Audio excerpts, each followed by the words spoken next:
What's a good heuristic or something to keep in mind when you're tuning? Oh boy. For those who aren't as used to tuning.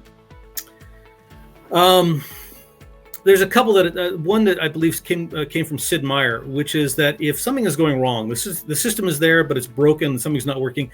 And first of all, this happens to everybody. So the first heuristic is don't make the mistake of saying I'm a bad designer. That's not the case. Every system is terrible when it starts out.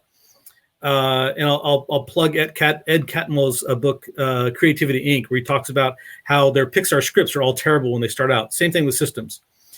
So one thing that Sid Meier said was double it or half it. If you have a value, I've got something where the rate this factory is producing widgets is 10, and that's not right.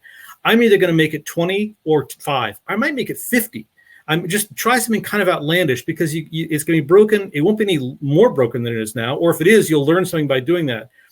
What you're trying to do is to converge towards a solution. So you're not going to converge towards a solution by going from 10 to 11 or 10 down to 9. That's not going to give you enough information.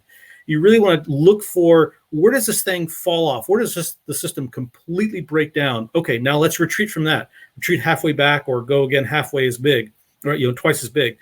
What I found is that by doing this sort of stepwise approach, you can get to you do two things. You get to a valid place in your system where, okay, this value or this set of values seems to work.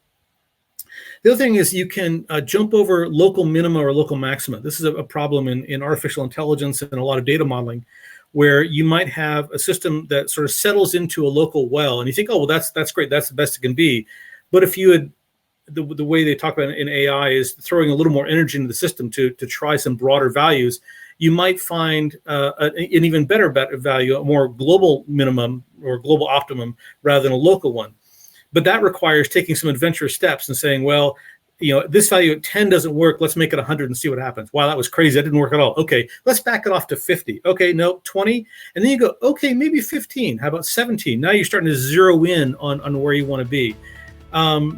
There are, in any kind of new system, any kind of new game system or product system, I tend to be really skeptical of sort of mathematically closed techniques. And so all the techniques that I have are very heuristically based like this.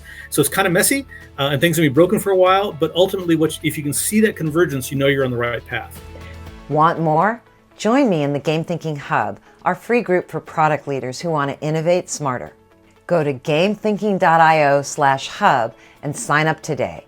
I'll see you there.